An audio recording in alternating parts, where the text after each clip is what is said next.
दोस्तों नमस्कार।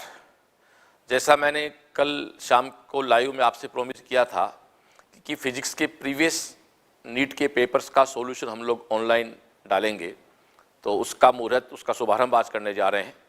तो वाहिगुरु को प्रणाम करते हुए एक नया काम हम आज शुरू करने जा रहे हैं। लाइफ में पहली बार मैं इस तरह से लाइव आ रहा हूँ, तो हो सकता है इसमें आपको थोड़ी सी क्वालिटी वो नहीं मिल पाए, उसके लिए बिल्कुल इम्प्रूवमेंट होते होते सब चीज़ इम्प्रूव हो जाएंगी।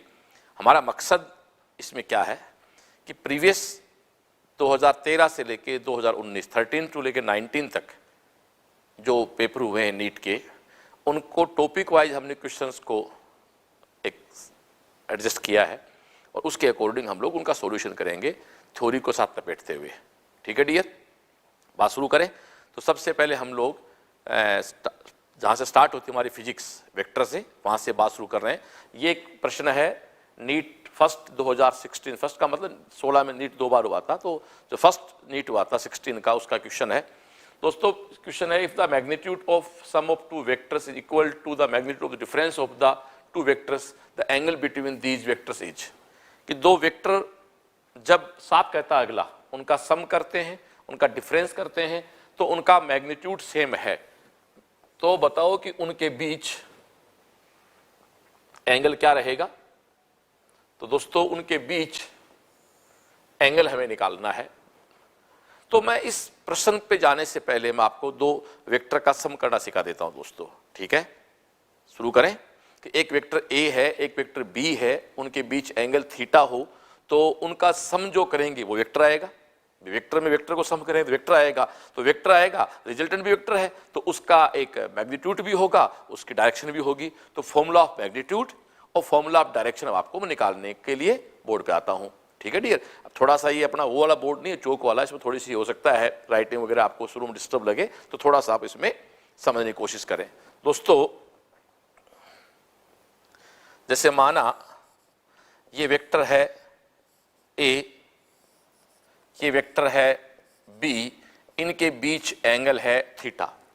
हमें इन दोनों को सम करना, इन दोनों को जोड़ना है। ठीक है डियर, तो इसका रिजल्टेंट फॉर्मूला बनता से जानते हो ना, A square plus B square plus 2ab cos theta का अंडर द रूट, और उसका एक एंगल आता है टेन अल्फा, जो होता है B cos theta, sorry B sine theta upon A plus B cos theta. वो डेरिवेशन बोर्ड पे कर देता हूं मैं, क्योंकि वो करने के बाद मुझे लगता है कि वेक्टर के किसी क्वेश्चन आप बात नहीं खाओ। मैंने पहले कहा कि केवल प्रश्न का सॉल्यूशन ही हमारा मकसद नहीं है, इस प्रश्न के बाने उसके आसपास की थ्योरी को लपेटने की हम कोशिश करेंगे। और 2013 से लेकर 2016 तक ऑलमोस्ट 360 क्वेश्चन इसमें आए हुए हैं, इन सबका डिस्कस करने का हम लोग एक कार्यक्रम शुरू किया है। ओके डियर, तो अपन इसको लेते हैं जी, आ जाओ। ये वेक्टर ए,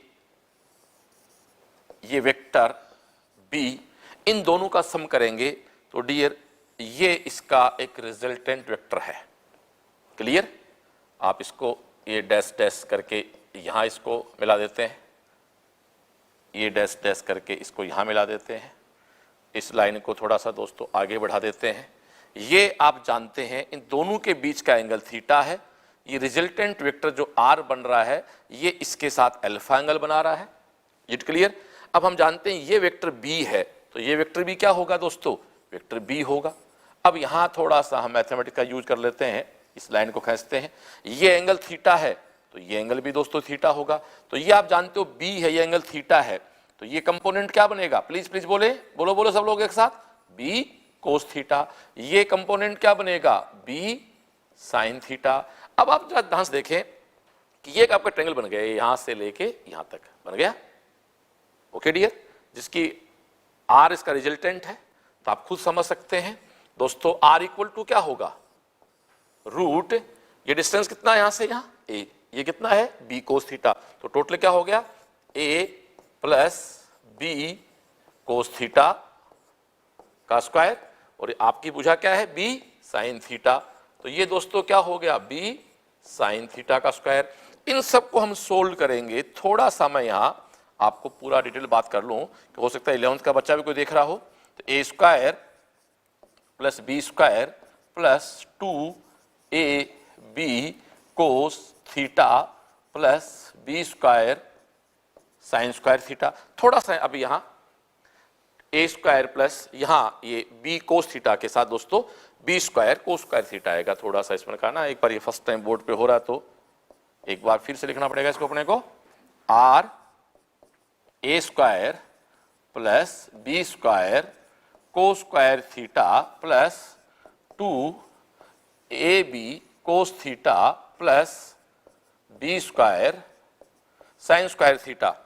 अब डियर इसको अपन एक स्टेप सीधा लिख देंगे आपके लिए, ए स्क्वायर, ये बी स्क्वायर कोस थीटा है, B square sine square theta है, बी स्क्वायर आप कॉमन लेते हैं, अंदर क्या बचेगा, sine square theta plus cos square theta, वो क्या होता है 1, तो डियर क्या बन जाएगा, A plus B square plus 2ab cos theta. ये इस रिजल्ट वेक्टर का वैल्यू आ गई। अब हमें इसकी डायरेक्शन चाहिए, क्लियर है ना। फिर देखो सब लोग, एक वेक्टर ए है, एक वेक्टर बी है, उनके बीच एंगल थीटा है, आर इसका रिजल्टेंट है, तो ये पैरेललोग्राम थोड़ा बना लेते हैं हम लोग इसे ना, समानांतर चतुर्भुज बना लेते हैं। तो ये बी थीटा, तो ये कंपोनेंट बी कोस थीटा, ये कंपोनेंट बी साइन थीटा। आप देखिए फिजिक्स में छोटी छोटी चीजें बहुत काउंट होती हैं, आपको कंपोनेंट बनाने आएंगे कोई दिक्कत नहीं है। फिर आप देखेंगे तो आर का स्क्वायर अपन जानते हैं ना, लंब का स्क्वायर प्लस आधार का स्क्वायर इक्वल टू कर्ण का स्क्वायर, तो आर का स्क्वायर इक्वल टू ये डिस्टेंस क्या, A plus B cos theta, तो A plus B cos theta का square plus B sine theta का स्क्वायर इक्वल टू ये है, रूट कर लेंगे, पूरा आपके सामने आ गया। तो आर इक्वल टू, याद रखो, बोलो एक साथ मेरे साथ, A square plus B square plus 2ab cos theta का अंडर द रूट, ये दो वेक्टर के सम का एक रिजल्टेंट फॉर्मूला हो गया। Clear, okay. अब हम इसकी डायरेक्शन की बात करें, तो डायरेक्शन की बात डियर करेंगे तो आप जानते हो डायरेक्शन क्या है, टेन अल्फा। ये देखो पूरा, प्लीज आप मेरे साथ चलना, उंगली के साथ चलना, ये आपका पूरा त्रिभुज है, ये एंगल अल्फा है, तो आपके सामने इसका क्या होगा, B sine theta upon A plus B cos theta. ये लो जी डियर, तो आर की वैल्यू भी आ गई, यानी आपका मैग्नीट्यूड भी आ गया, आपकी डायरेक्शन भी आ गई, ये हमारे वेक्टर पे बात हो गई। अब हम इसको अपने प्रश्न पे जो आप पूछा गया है उस पे अप्लाई कर देते हैं। आ जाओ, जैसा अगला कह रहा वैसे वैसे करो। If the magnitude of sum of two vectors is equal to the magnitude of the difference of the two vectors. दोस्तों अगले ने पूछा मैग्नीट्यूड, ध्यान दो, ए प्लस बी, ये मैग्नीट्यूड, ओके, जानते हो, ए माइनस बी का मैग्नीट्यूड। मैं जब बोर्ड पे किसी क्वेश्चन को सोल्व करूंगा तो मैं ये मान के बात शुरू करूंगा कि सामने वाला बच्चा पहली बार पढ़ रहा है, इसलिए हो सकता है बहुत से बच्चों को क्वेश्चन आते होंगे, तो वो कोई दिक्कत नहीं, आगे बढ़ जाए अपने। तो a plus B equal to, ये मैग्नीट्यूड जानते हो, लाइनें मैग्नीट्यूड शो करती हैं। अब दोस्तों इसका अपन सोल्यूशन करें तो हम सब जानते हैं A square plus B square plus 2ab cos theta equal to A square plus B square minus 2ab cos theta. अब इसको हम सॉल्यूशन करेंगे तो ए स्क्वायर सब कैंसिल आउट हो जाएंगे, ये 2ab कोस थीटा उधर माइनस 2ab कोस थीटा है, तो दोस्तों इसको मैं इधर लूं एक साथ है, तो क्या बनेगा 4ab cos theta equal to 0। तो आपको साफ साफ पता लग रहा है कोस थीटा इक्वल टू 0, तो दोस्तों थीटा इक्वल टू क्या आ गया 90 डिग्री, तो आंसर तो मेरा आ गया 90 डिग्री। लो जी, कोई दिक्कत नहीं है, ठीक है। अब थोड़ा सा मैं इसको, आप तो फिजिक्स में आपको लैंग्वेज पढ़नी आनी चाहिए, फिजिक्स में सारा खेल आपकी लैंग्वेज का है कि sum of two vectors and difference of two vectors का मैग्नीट्यूड इक्वल है, एंगल निकाल दिया। अब मैं इसको थोड़ा सा आपको डायग्राम बना के समझाना चाहूं। मैंने कहा ना, केवल क्वेश्चन सॉल्यूशन करना मेरा मकसद नहीं है। दोस्तों आप सब जानते हो कि ये वेक्टर है ए और ये 90 डिग्री पे है, ये बात अगला कह चुका, ये बी है, ये तो इनका सम है, तो ये इसका रिजल्टेंट है। और इसको जब मैं माइनस बी कर दूं तो ये दोस्तों इसका क्या हो गया, डिफरेंस हो गया, ये दोस्तों फिर इधर आ गया। अक्सर लोग बाग ए वेक्टर में से बी वेक्टर को माइनस करते हैं तो ऐसा लिखते हैं, जबकि आप सब जानते हो ये बात शुरू में की जाती है, बाद में हम ऐसे लिख देते हैं। हम क्या लिख देते हैं कि माइनस कुछ होता ही नहीं है, वेक्टर में माइनस कुछ होता ही नहीं है, ए वेक्टर में माइनस बी वेक्टर ऐड करना होता, तो ये आपके सामने है, A vector B vector minus B vector, ये इसकी डायरेक्शन इसकी डायरेक्शन, डायरेक्शन अलग अलग है, हमें उससे मतलब ही नहीं। अगला तो कहता है मैग्नीट्यूड दोनों का सेम है, तो ये दोस्तों आपका एक क्वेश्चन हो गया, ये वेक्टर पे बात हुई। लेकिन यहां आपको 4 पॉइंट भी याद करवा रहा हूं। दोस्तों दो वेक्टर, सपोज को एक R1 है एक R2 है, क्यों मैंने आपको फॉर्मूला लिखाया R equal to A square plus B square plus 2ab cos theta का रूट है। अब इसको मैं R1 ले लूं, R2 ले लूं, उनके बीच का एंगल थीटा कर दूं और रिजल्टेंट R करूं, तो दोस्तों मास्टर फॉर्मूला बनता है मेरा R equal to R1 square R2 square two R1 R2 cos theta. अब यहां 4 कंडीशन है, बाबान चाहा तो ये नीट 220 की क्वेश्चन हो जाएंगे। दोस्तों यदि थीटा इक्वल टू 0 डिग्री, यदि 0 डिग्री पे आप दो वेक्टर को ऐड करते हो तो उसका रिजल्ट आएगा R1 प्लस R2, और उसके एक कंडीशन यहां कर दो, यदि R1 R2 के बराबर है तो ये क्या बन गया 2R। चलो जी, अब आप अगला पॉइंट लो, थीटा इक्वल टू 90 डिग्री, तो दोस्तों R की वैल्यू क्या आएगी यहां पर, आप जानते हो कोस 90 का मान 0 होता है, तो ये क्या होगा R1 square R2 square root, इसको इक्वल कर लें तो रूट 2R आ गया।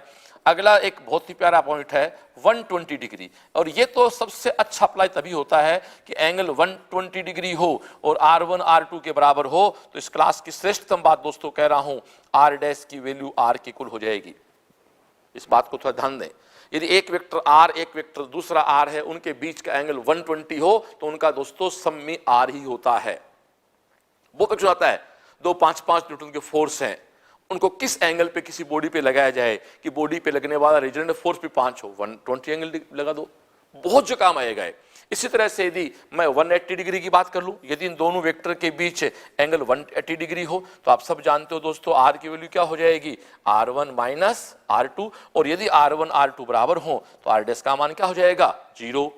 तो अब चलो हो जाओ मेरे साथ, हो जाओ, शुरू करूं, theta 0 R dash equal to 2R, theta 90 R dash equal to root 2R, theta 120 R dash equal to R, और theta 180 R dash equal to 0। इतने वैल्यू याद कर लो, नीट में शायद ये सफिशिएंट है। तो ये एक प्रश्न का हमारा सॉल्यूशन है।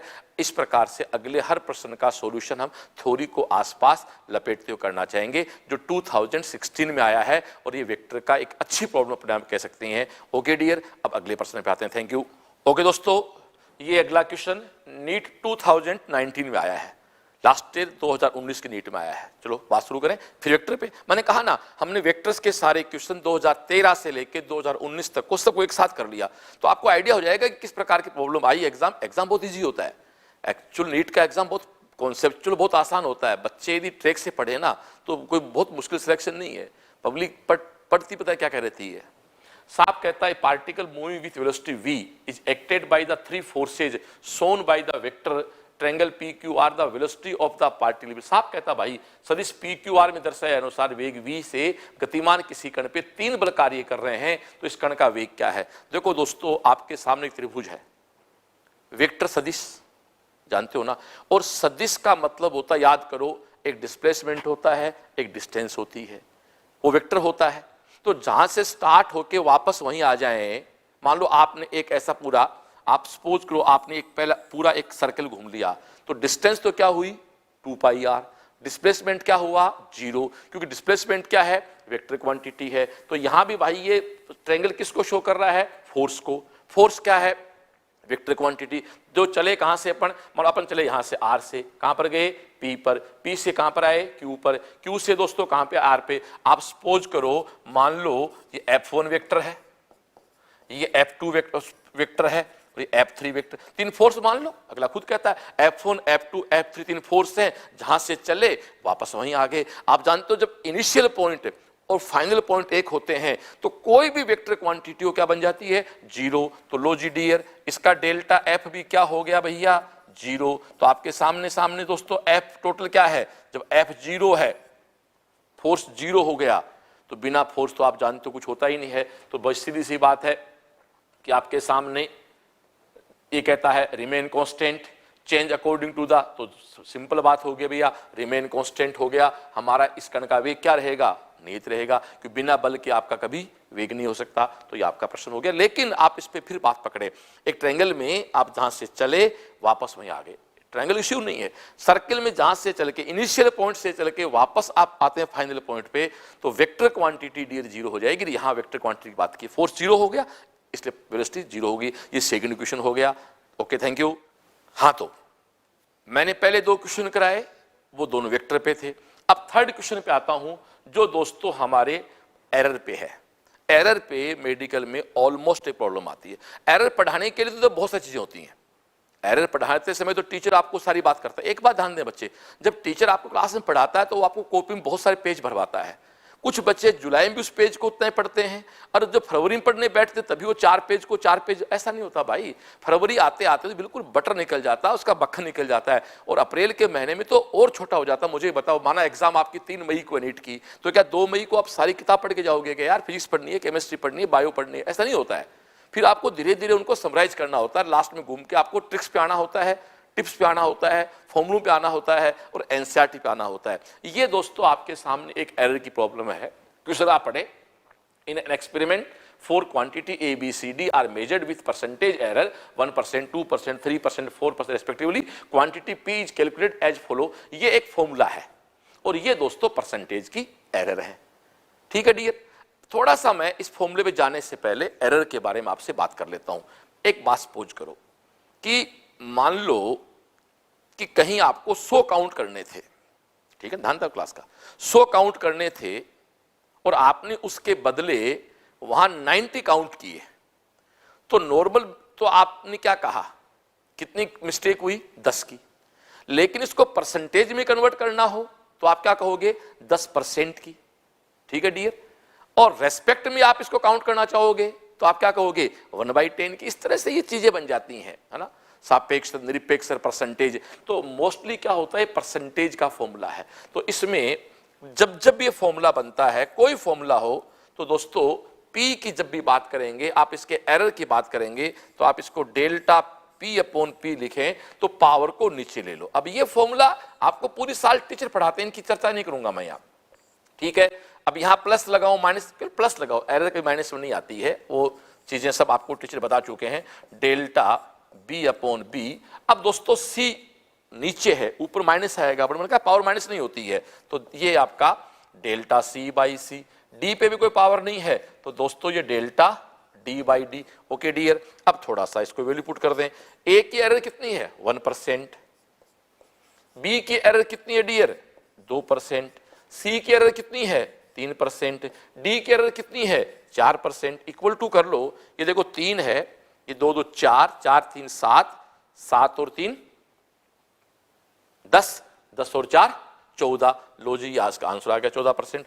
अब मैं एक बात कहना चाहूंगा दोस्तों आपको यहां से, अब यहां जब सेशन एंडिंग पे है तो पूरी रामायण नहीं गाई जा सकती उसकी। अब इसको ट्रिक्स बोलते हैं, पकड़ना पड़ता है कि ये फॉर्मूला है, इस फॉर्मूले की पावर को नीचे ले लो, और ये जो डेल्टा A/A है, जो चेंज है, ये परसेंटेज है। इसको 100 से मल्टीप्लाई करके क्या फर्क पड़ता है? आप 100 से मल्टीप्लाई कर दो, चेंज हो जाएगा। तो ये अपने आप में आपका एक क्वेश्चन हो गया दोस्तों। ये एरर का क्वेश्चन 2013 में आया। ठीक है, मैं थोड़ा सा एक डेटा आपके साथ इस पे और शेयर करना चाहूंगा डियर। जैसे कहीं कोई चीज 5 थी और उसकी जगह हमने 4 पढ़ दिया। लो मैं थोड़ा सा एरर पे और आता हूं इसी समझाने के लिए। 5 पढ़नी थी, हमने 4 पढ़ दिया। तो एक आदमी पूछता, साहब निरपेक्ष, इररेस्पेक्टिव आपकी कितनी एरर आई? तो आप कहोगे साहब 1 की आई। गलती 1 की हुई ना, पढ़ना 5 था, पढ़ा आपने 4, ये तो इररेस्पेक्टिव हो गई। बट एक गलती किसमें हुई? तो अब वो कहता है कि साहब ये किसके सापेक्ष हुई, रेस्पेक्ट गलती किसके हुई? तो इसका आंसर क्या देंगे अपन? 1/5। 5 के सापेक्ष गलती 1 की हुई। और अगला कहता साहब कितने परसेंटेज की गलती हुई? तो दोस्तों इस 1/5 को आपको 100 से मल्टीप्लाई करना पड़ेगा। तो आंसर कितना आ गया आपके सामने? 20%। तो डियर, अगला कहता गलती 1 की हुई, लेकिन 1 नहीं, वो गलती 20%। जैसे कहीं 100 मेजर करना था और वहां आपने 99% मेजर किया। मैं ध्यान चाहूं बच्चे का, ध्यान सुना मेरी बात। मुझे 100 मेजर करना था और मैंने 99 मेजर कर दिया, या मैं कहूं कि मुझे 100 बोलना था, मुझे आपको 100 रुपए देने थे और मैंने आपको 99 रुपए दे दिए, तो मैं कहूंगा 1 रुपए की बेईमानी कर ली, गलती 1 रुपए की हुई। और आपको मुझे 5 देने थे और फिर भी आपको मैंने 4 दिए, तो भी गलती 1 रुपए की हुई। 100 के पीछे भी गलती 1 रुपए की है, 5 के पीछे भी गलती 1 रुपए की है। लेकिन दोस्तों परसेंटेज निकालो, 100 में से 1 गायब करने का मतलब 1% गायब होता है, लेकिन 5 में से 1 गायब करने का मतलब गलती दोस्तों 20% की होती है। ये एरर 3 प्रकार की होती है। पहली गलती है 5 में को मैंने 4 पढ़ा तो 1 की गलती हुई। तो आप कहेंगे इरेस्पेक्टिव गलती के निरपेक्ष गलती क्या है 1, सापेक्ष विथ रिस्पेक्ट क्या है 1/5, परसेंटेज क्या है 20%। ये इसके ज्यादा मैं नहीं मानता मेडिकल में एरर भी कोई क्वेश्चन आ सकता है। Okay dear, thank you. हाँ बच्चों, ये 4th क्वेश्चन है नीट, जिस तब AIPMT होता था, नीट नहीं था उस समय, 2014। ये अपने आप में एक कॉन्सेप्ट है। ओके डियर, डायमेंशन की हेल्प से डायमेंशन बनाना, वैसे फंडामेंटल डायमेंशन तो आप जानते हो चेंज होती नहीं है कभी, ये वास्तव में आप देखो क्वेश्चन 14, नेक्स्ट दिखाना क्वेश्चन, अगला क्वेश्चन दिखाना बेटा। देखो क्वेश्चन नंबर 5 है, 15 में आया, अगला क्वेश्चन निकालना दोस्तों। 16 में छठा क्वेश्चन है, अगला निकालना। ओके पीछे है, तो आप देखें 4, 5, 6 ये 3 क्वेश्चन लगातार 14 में भी आया, 15 में भी आया, 16 में भी आया, तो मान के चलना है 2020 की प्रॉब्लम कर रहे हैं अपन बोर्ड पे। ठीक है डियर, इसका कॉन्सेप्ट देख लो आप सब लोग, बहुत ईमानदार, बहुत कूल माइंड से, प्लीज रुक जाओ एक मिनट, रुक के है ना, रुक के। साहब कहता है force F, velocity V, time T are taken as fundamental unit. आपको MLT फंडामेंटल से कौन होती है, MLT होती है, इसमें थोड़ा कल्पना कर ली। Then dimension of masses are, यदि इनको माने फंडामेंटल तो मास की डायमेंशन क्या होगी। ठीक है डियर, तो इस मास की डायमेंशन मानने के लिए इसका तरीका होता है, इधर आप दोस्तों मास लिखें, लिख लिया। जो अगला कहता है, अब आ जाओ, अब आओ फंडामेंटल पे। सबसे पहले किसको मानना फंडामेंटल, F को, तो F के ऊपर एक पावर x लगा दिया, चलो जी। उसके बाद कौन है वेलोसिटी, छोटा v लिख दो इसको, आपको हो तो इसके ऊपर y लगा दो। फिर दोस्तों कौन है t, इसके ऊपर आप z लगा दो। एक बात सुनना, ये रूल नहीं कि F पे x लगाएं, किसी पे लगा लो, कोई फर्क नहीं पड़ने वाला है। MLT को TLM बोल दो, पर एक सीक्वेंस है, बस ये पहले पे लगा दिया। अब आपको फोर्स की, वेलोसिटी की और टाइम की जो रियल डायमेंशन है वो लिखनी है। चलो आगे आ जाओ। फोर्स की डायमेंशन क्या होती है, पूरी क्लास जानती है, M1 L1 T-2। थोड़ा सा मैंने कहा लिखने में प्रॉब्लम चल रही है, नया बोर्ड है ना मेरे लिए। T-2, इसकी पावर क्या है x। वेलोसिटी की पावर पे आ जाओ, M0 L1 T-1 y। और दोस्तों टाइम की डायमेंशन आप जानते हो, M0 L0 T1 और z। फिर सुनो बच्चों, ये एक परफेक्ट प्रॉब्लम है कि अगला कहता मुझे F को, V को, T को फंडामेंटल यूनिट मानना है और मास की डायमेंशन के रूप में कन्वर्ट करना है। तो F की पावर x, V की पावर y, T की पावर z। स्पष्ट सुन लो, आप किसी पे x, y, z लगा लो, कोई फर्क नहीं पड़ने वाला है। ये आपकी मास है, तो मास की डायमेंशन क्या है, लिख दूं यहीं M1 L0 T0। Got it. चलो अब मुझे इसको मिटाना होगा क्योंकि मेरे पास बोर्ड पे इतनी जगह नहीं है। आ जाओ सर, अब आप देखें, ये दोस्तों T-1 है, ये पावर y है, थोड़ा मिट गया था, आई डियर। चलो जी, अब आप देखो M पे क्या है 1x, ये M0 है तो कुछ नहीं आएगा, वो M0 है तो कुछ नहीं आएगा। Got it. देखो 1x। अब आ जाओ L पे, आ जाओ, तो L पे कौन है x, यहाँ L पे कौन है डियर -y, यहाँ L पे कौन है 0, तो कुछ नहीं आएगा डियर। आगे चलो, आप T पे आ जाओ, T पे कौन है -2 है, तो ये क्या बन गया -2x। ठीक है डियर, ये क्या बना -y, और ये क्या बना +z। बोलो हाँ ना। देखो M पे 1x, M पे y 0, z 0, L x, L पे y, ये गड़बड़ कर गया अपन, L पे y प्लस है, ओके, ये प्लस प्लस है ना, ऐसे गलती हो जाती है ना भाई। तो ये L पे 1 है, ये L पे y, L पे 0। T पे आओ, -2x बिल्कुल सही हूं, -y बिल्कुल सही हूं, z हो गया डियर। चलो जी, इसको साफ करें। अब आपको जानते हो लेफ्ट साइड को राइट साइड इक्वल कर दो। M पे पावर क्या है 1, इधर M पे पावर क्या x, तो x इक्वल टू 1, एक बन गई। L पे पावर क्या है 0, तो इसको x plus y equal to क्या कर दो 0। थर्ड कौन है -2x minus y plus z, ये कौन है दोस्तों, फिर 0, लो 0 कर दो। अब तुम कह रहे हो कि x की वैल्यू 1 है, ठीक है डियर, x की वैल्यू 1 है, आपके सामने है, तो x प्लस y की वैल्यू 0 है, तो x की वैल्यू 1 है, तो y की वैल्यू -1, ठीक है डियर। और उसके बाद आपके सामने यहां वैल्यू पुट करेंगे, ये तो निकालना होगा ना। तो x की वैल्यू, थोड़ा इसको अपन डिलीट कर लेते हैं, यहां से आ जाए जी। तो x की वैल्यू 1, x की वैल्यू 1 है, तो यहां मैं x की वैल्यू पुट करूं 1, तो y इक्वल टू क्या आ गया, -1। बोलो, इतना तो कर लो, डायरेक्ट कर सकते हो यार, सेशन एंड हो रहा है। इसको मैं सोल्व कर दूं थोड़ा आपके लिए, देखो -2, x बोले तो 1, इसको 1 से मल्टीप्लाई कर दूं, -y, तो माइनस माइनस क्या हो गया, +1। z क्या है आपको निकालना है, इक्वल टू क्या है 0, ये -2 + -1, तो दोस्तों z इक्वल टू क्या हो गया 1। यानी कहने का भाव ये है डियर, x की वैल्यू है 1, y की वैल्यू है -1 और z की वैल्यू है 1। ये वैल्यू आई हमारी। अब यदि मैं मेरी पुरानी चीज को याद करूं, जो तू पीछे वीडियो में जाके देख सकता है, कि हमने क्या कहा था, हमने कहा था मास इक्वल टू f की पावर x, v की पावर y और t की पावर z। ये ले पुत्र वैल्यू पुट कर दे, तो f 1, v की पावर -1, t की पावर 1। और दोस्तों ऐसा आप देखें तो कौन सा फॉर्मूला हो गया आपके सामने, फोर्थ आंसर हो गया। तो देखिए भाई आपका कौन सा आंसर है, फोर्थ आंसर हो गया। क्लियर, अपने आप में कॉन्सेप्ट है। Okay, thank you. हाँ तो दोस्तों क्वेश्चन नंबर 4 कराया आपको मैंने, सेम क्वेश्चन नंबर 5 है जो AIPMT 2015 में आया, पहले भी आया फिर आ गया, सेम प्रॉब्लम है, इसको आप समझ लो। अब ये 2 बार करने के बाद भी भाई एग्जाम में गलत करते हो, इसका मतलब अपना इंटरेस्ट नहीं पढ़ाई भाई, सीधी सी बात है। ठीक है डियर, डायमेंशन याद करनी है अपने को। साफ कहता देखो अगला, if energy E, velocity V, time T are chosen as the fundamental quantity, the dimension formula of surface tension will be. ठीक है डियर, सरफेस टेंशन का फॉर्मूला निकालना है। ये भाई एस लिखा, एस फॉर सरफेस टेंशन। चलो जी, सबसे पहले क्या लिया अगले ने, एनर्जी, इसकी पावर क्या लगाऊं, अक्स, तुम बोलो, बोलते जाओ, वेलोसिटी V, पावर क्या लगाऊं y, उसके बाद t, पावर क्या लगाऊं z। कोई नया काम किया मैंने, कोई नया काम नहीं किया।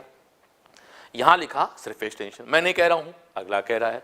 फिर मेरे को पता है MLT, 3 बेसिक कॉन्सेप्ट होते हैं, एक पे x लगा लिया, एक पे y लगा लिया, एक। अब यदि आप गहराई में जाके देखो तो इसमें क्या है, आपको केवल विमाएं याद करनी है, आपको डायमेंशंस याद करनी है।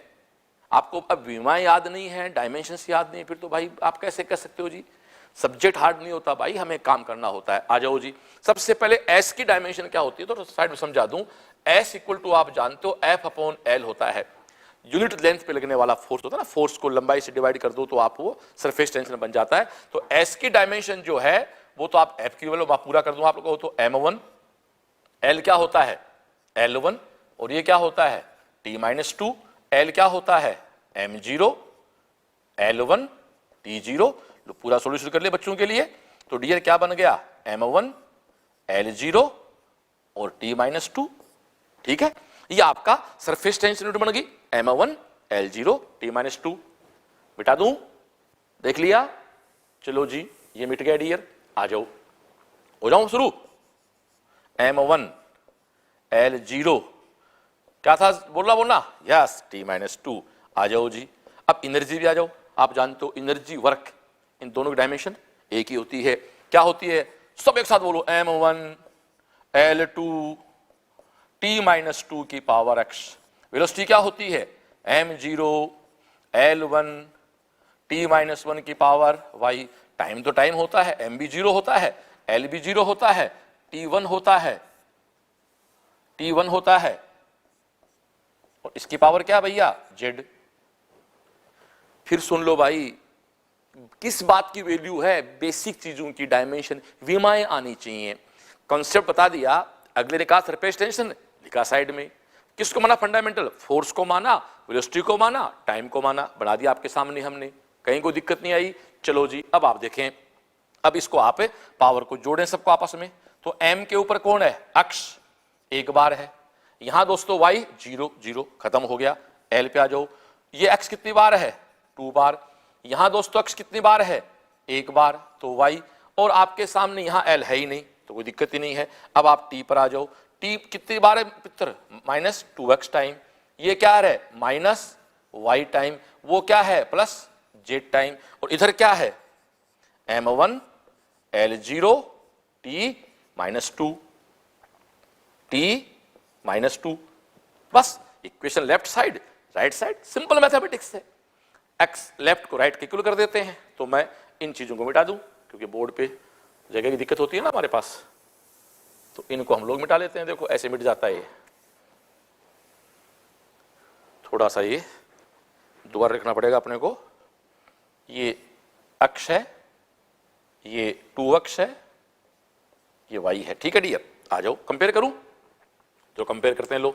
x की वैल्यू क्या है, इधर x की वैल्यू 1 है, बोलो हाँ या ना। l की वैल्यू क्या है, इधर तो l पे वैल्यू क्या भाई, m पे x है, इधर 1 है, इधर क्या है 0 है, उधर क्या है 2x प्लस y है। t की वैल्यू क्या है, इधर -2 है, इधर क्या है -2x minus y plus z। कुछ नया नहीं क्या मैंने।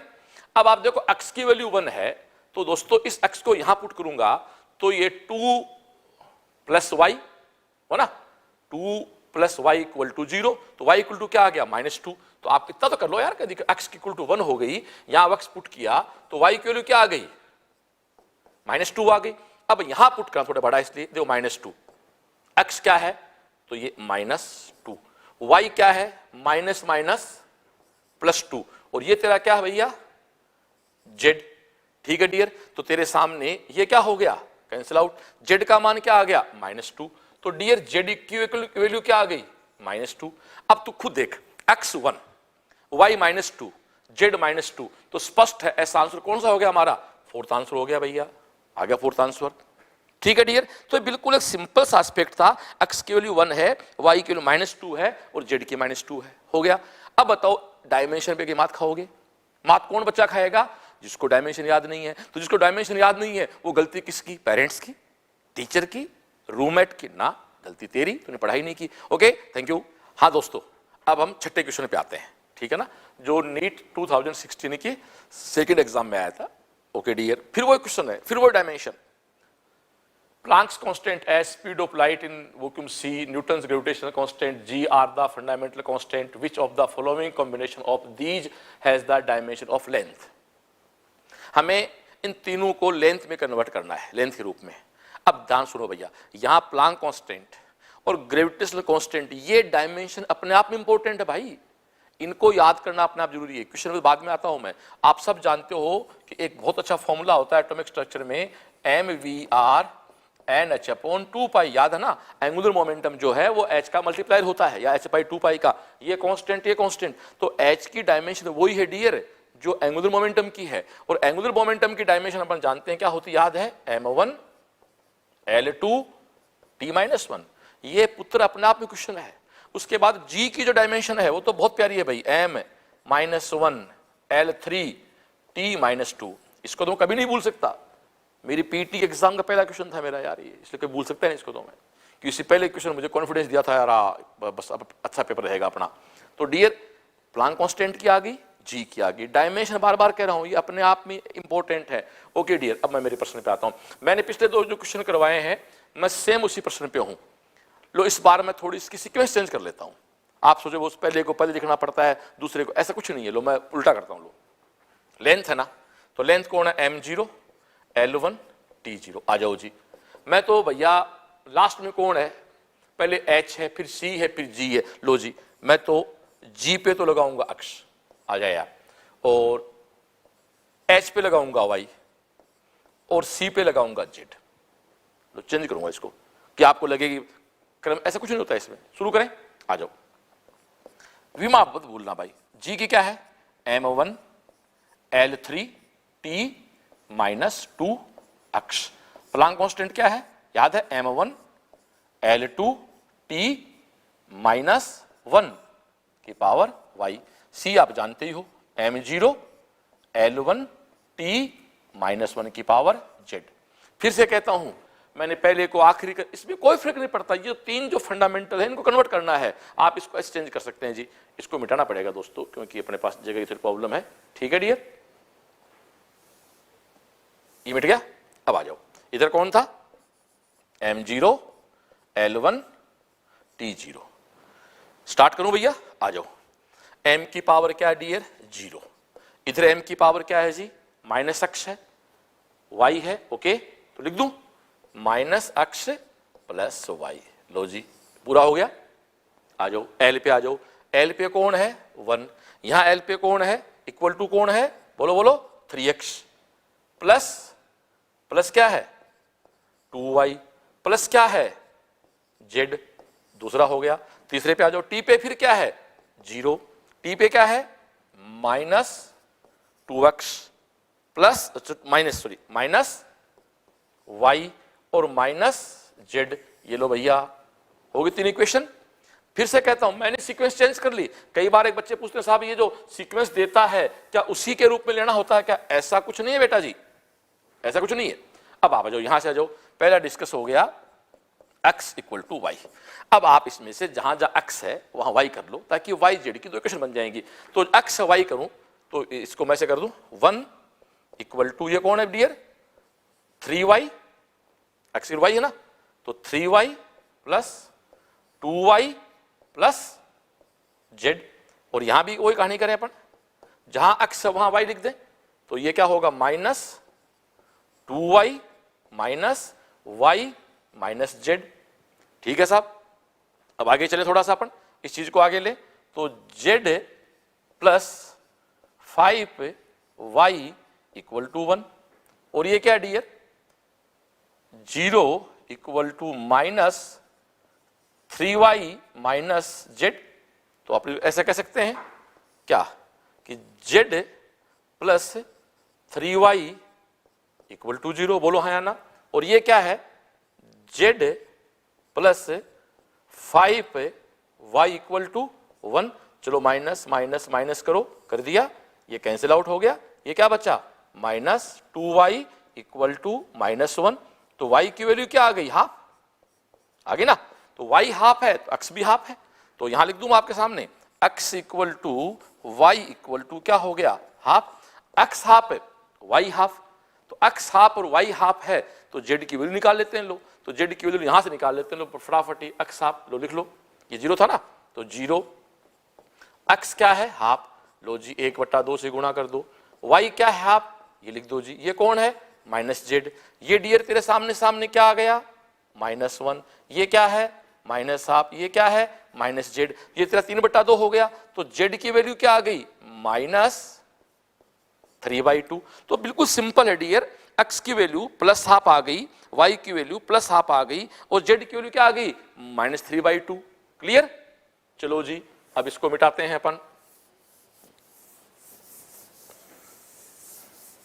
अब अपने को थोड़ा इसमें पीछे देखने वाली स्थिति इसमें रहती नहीं है, तो याद रखना पड़ेगा m0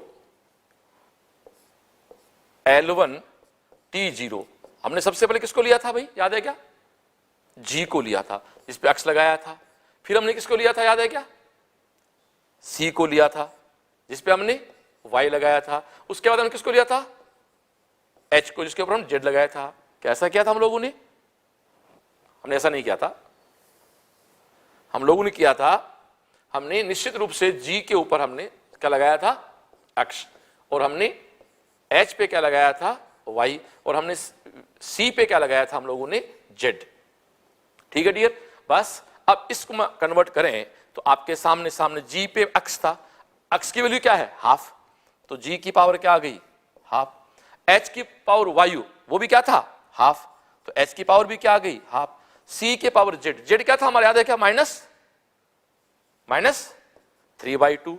तो लो डियर, तो आपके सामने सामने m0 L1 T0 की जो डायमेंशन आ गई, तो इसको तो ऊपर ले लो G और H को, तो और ये तेरा नीचे है C, ये C 3/2। तो दोस्तों इसका आंसर हमारा हो गया 4th।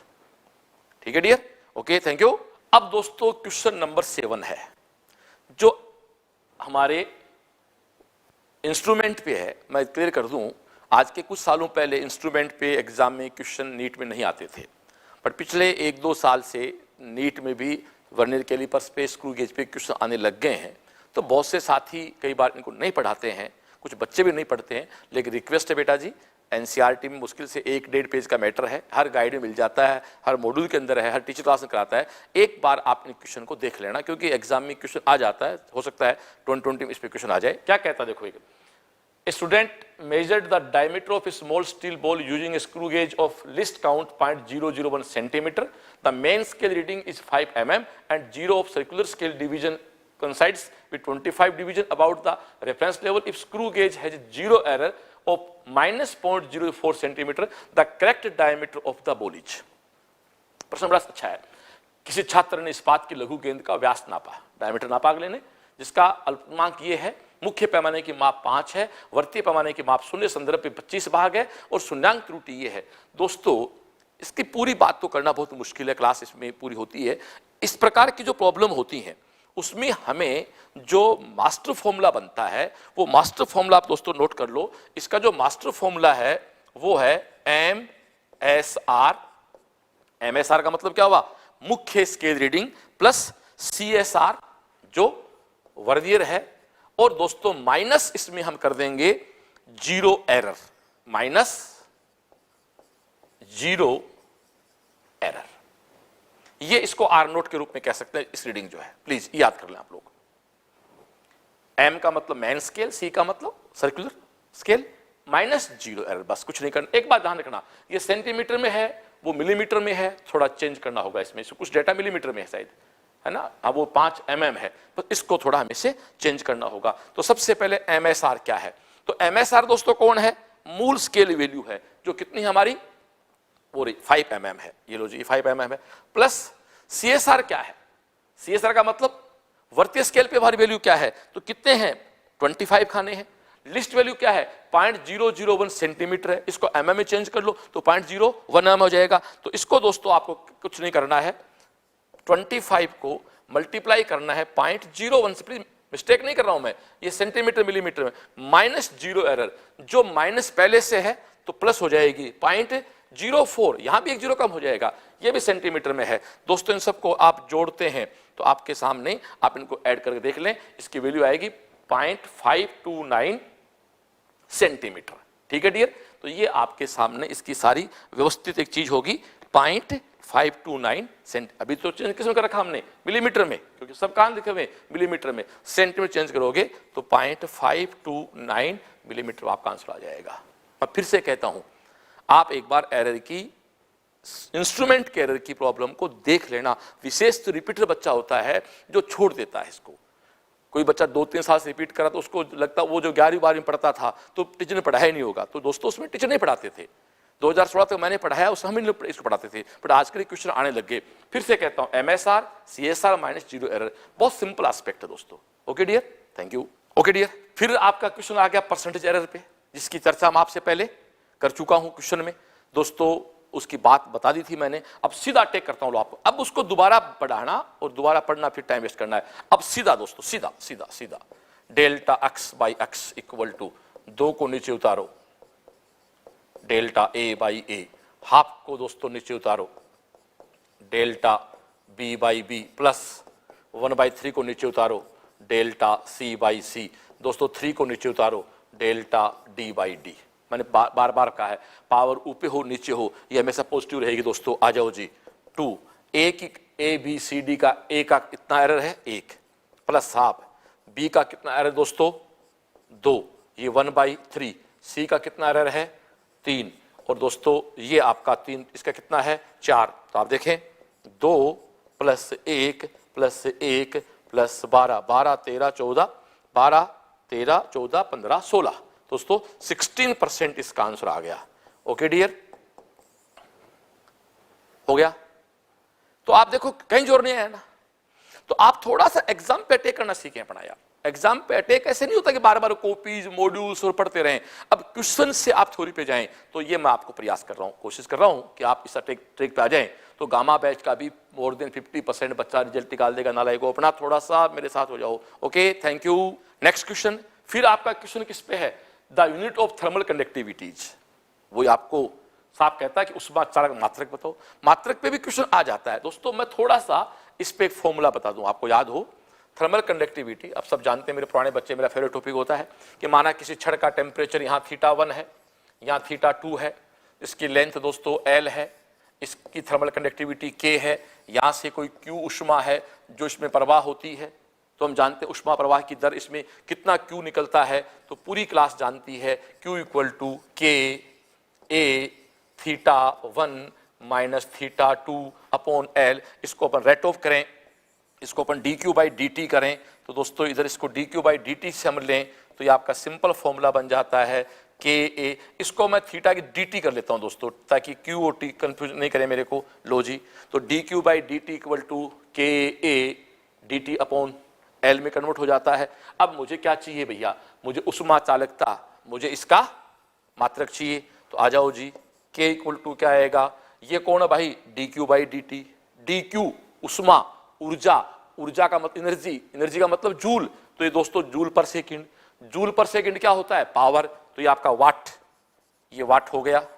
ठीक है डियर, ए नीचे आएगा, ए नीचे लिया, ए का मतलब एरिया, तो वो कौन होगा, मीटर स्क्वायर।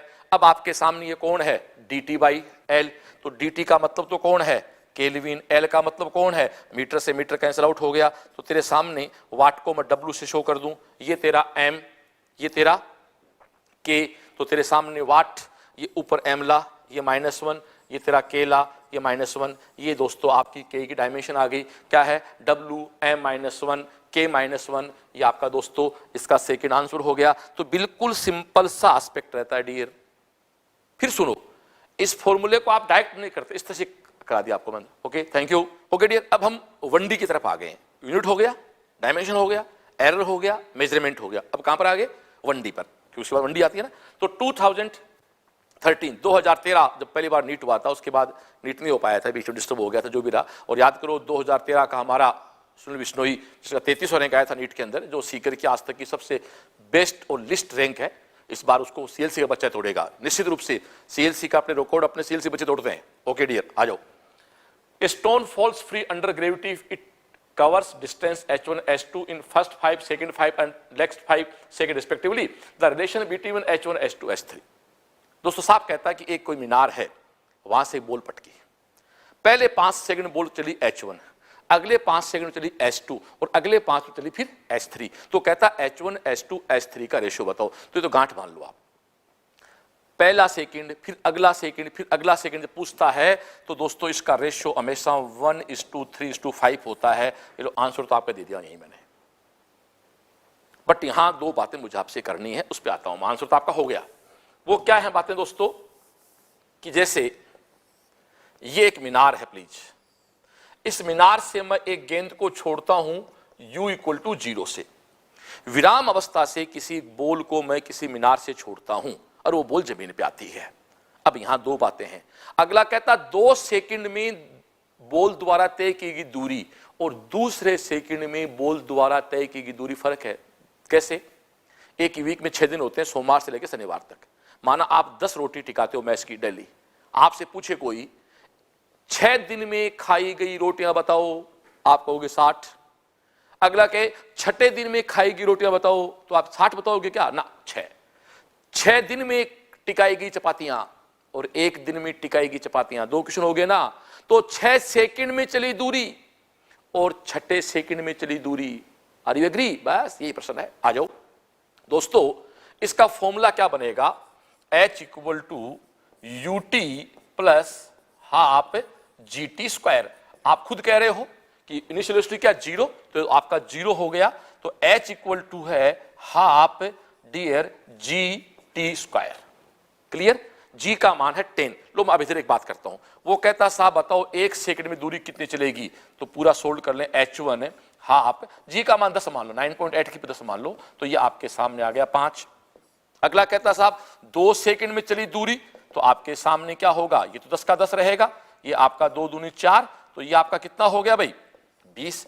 अगला कहता दोस्तों 3 सेकंड में चली दूरी, तो आपके सामने वो S3 है, वो कितना होगा हाफ, ये आपका 10, ये आपका 9, ये आपका कितना हो गया 45। कहने का मतलब दोस्तों ये है कि 1 सेकंड में आपकी गेंद कितना चलेगी 5 मीटर, 2 सेकंड में गेंद कितना चलेगी 20 मीटर, 3 सेकंड में गेंद कितना चलेगी 45 मीटर। ऐसे ही मुझे तो याद है, आप करना चाहोगे 4 सेकंड में दोस्तों चलेगी वो 80 मीटर, और 5 सेकंड भी याद कर लो उसमें चलेगी वो 125 मीटर। याद कर लो भैया, इसको सुन ले भैया, ये आपको आंकड़े याद करने होंगे, इतने प्रैक्टिस याद होंगे। तू कोचिंग आया था, उस दिन तेरे को मेरा नाम पता नहीं था ना, दोस्तों नाम पता नहीं थे ना, याद हो गए ना, सीकर में कितने मोल हैं पता नहीं था ना, अब तो याद हो गए ना, क्योंकि तेरा इंटरेस्ट हो गया उनमें, इंटरेस्ट इधर करने से याद हो जाएगा। यदि किसी मीनार से किसी बोल को u इक्वल टू 0 छोड़ा जाए तो 1 सेकंड में चलेगी 5, 2 में 20, 3 में 45, 4 में 80 और 5 में 125।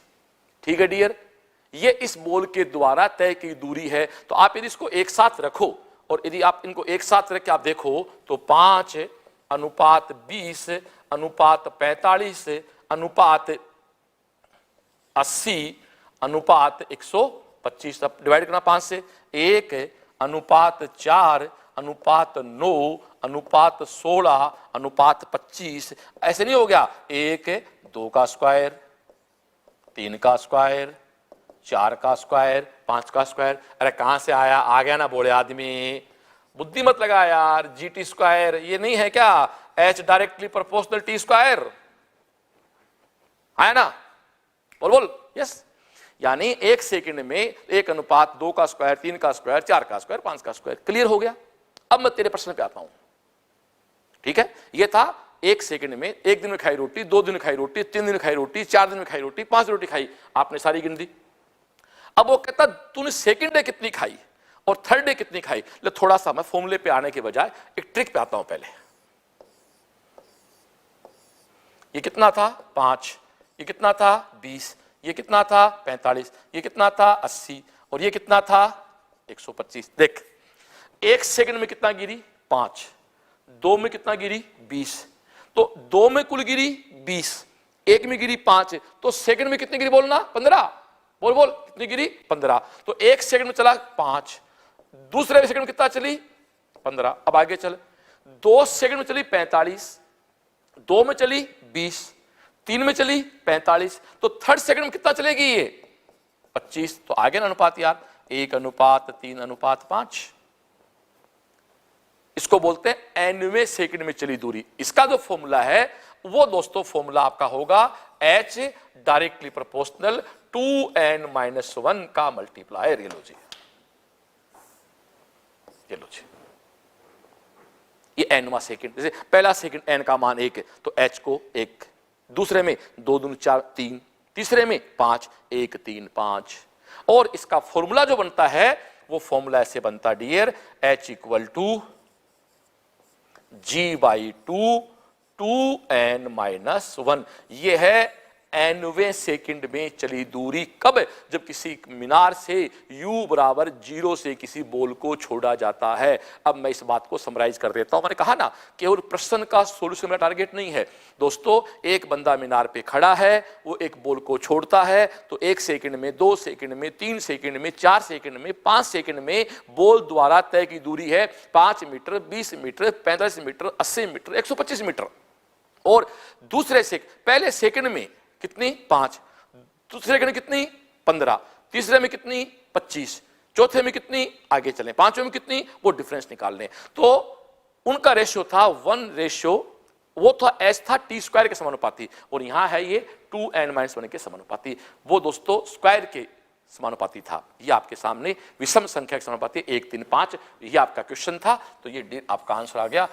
ये करीब करीब एग्जाम में सीधा पूछा जाता है भाई, इसको याद कर ले, 1:3:5। Okay, thank you. हाँ दोस्तों, अब मैं जिस प्रश्न पे आ रहा हूं ना, ये मेरा प्रिय प्रश्न है, AIPMT 2015 में आया है। आप इसको समझ लो, इसमें वेक्टर को ट्रिग्नोमेट्री में चेंज कर दिया अपन ने। बहुत अच्छा क्वेश्चन है, एक सिंपल प्रश्न है। वो ये कहता है कि एक बोट है जो पश्चिम की ओर जा रहा है, दूसरा बोट है वो उत्तर दिशा में चल रहा है ऐसे, तो वो इससे 100 किलोमीटर की डिस्टेंस पे है। अब ये दोनों ऐसे ऐसे मूव कर रहे हैं, ऐसे मूव कर रहे हैं, तो आपको वो टाइम बताना है कितने टाइम बाद इन दोनों के बीच की डिस्टेंस है ना वो मिनिमम हो जाएगी। ऐसा कुछ प्रश्न बनता है, पढ़ो। A ship A is moving westwards with a speed of 10 km/h and a ship B 100 km south of A. A is moving northward with a speed of 10 km/h. The time after which the distance between them becomes the shortest. ठीक है dear, जब जब दिशाओं की बात आती है ना, तो आपके पास इसके अलावा दोस्तों कोई रास्ता नहीं है। नॉर्थ, साउथ, ईस्ट और वेस्ट, ये आप थोड़ा सा ढंग से पढ़ लें इसको। जब भी साइड बात आती है ईस्ट वेस्ट, आप तुरंत बना लो इसको। पढ़ा लिया। अब पढ़ो क्या कहता है, एक जहाज ए 10 किलोमीटर पर आवर की चाल से पश्चिम दिशा में, ये जहाज जा रहा है, जाने दो जहाज को, क्या स्पीड अगले की 10 किलोमीटर पर आवर। और अगला कर एक अन्य जहाज बी ए जहाज से 100 किलोमीटर की डिस्टेंस पे है ना, और उसके बाद वो उत्तर दिशा में इधर जा रहा है, यहां है, और इसकी स्पीड भी क्या है 10 किलोमीटर पर आवर। बस अब वो कहता दोनों के बीच से मिनिमम दूरी बताओ कब होगी। दोस्तों माना कि किसी, देखो ऐसे में, देखो ये जहाज ऐसे जा रहा है, ये ऐसे जा रहा है, मान लो ये वो पोजीशन है जब इनके बीच की डिस्टेंस मिनिमम है, लो जी एस। और आप अच्छी तरह जानते हो दो पॉइंट के बीच मिनिमम डिस्टेंस हमेशा उनके बीच खींची गई परपेंडिकुलर लाइन होती है। जैसे मैं कहूं ये ए है, ये बी है, तो इनके बीच दोस्तों इससे कम डिस्टेंस नहीं हो सकती। क्लियर, ये इसकी सबसे कम डिस्टेंस है, जिसको अपन बाद में डिस्प्लेसमेंट कह सकते हैं। ये दोस्तों आपके सामने एक व्यवस्था बने। अब आप सब भूल जाओ, ये एक आपका त्रिभुज बन गया, लंब का स्क्वायर आधार का स्क्वायर इक्वल टू कर्ण का स्क्वायर। बस अब इस मुद्दे पे आ जाते हैं, वेक्टर भूल जाते हैं। एस का स्क्वायर इक्वल टू, ये डिस्टेंस क्या होगी, जब से घटना शुरू हुई, दोनों जहाज की घटना एक साथ स्टार्ट हुई है ना, तो समय तो एक जैसा होगा। ये कितना डिस्टेंस कवर कर लेगी हम जानते हैं भाई, v equal to S by T, तो s equal to v multiply T. v क्या है 10, टाइम क्या है t, तो डिस्टेंस कितनी है 10t, तो इसका स्क्वायर करना पड़ेगा ना अपने को, 10t का स्क्वायर प्लस ये डिस्टेंस कितनी थी 100 किलोमीटर दूर थी, पर कितना चल के आ गई, वो इसका स्पीड भी क्या है 10, ये भी 10 चल के आ गई, तो इसका फॉर्मूला होगा 100 माइनस 10t का स्क्वायर। बोलो बोलो पल्ले पड़ी कि नहीं पड़ी, ये कितना चली 10t, ये कितना चली 10t, बट डिस्टेंस कितनी बची 100 माइनस 10t, बस, और ये इसकी s हो गई।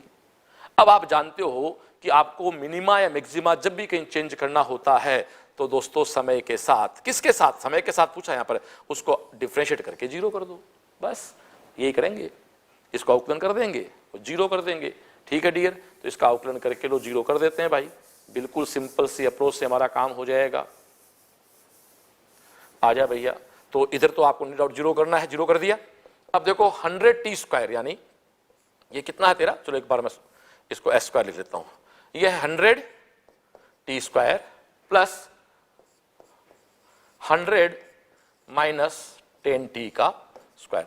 अब दोस्तों इसको डिफरेंशिएट करेंगे, ये जीरो कर देंगे, ये कितना बचा तेरा का 200t, क्यों तो नीचे आ गया।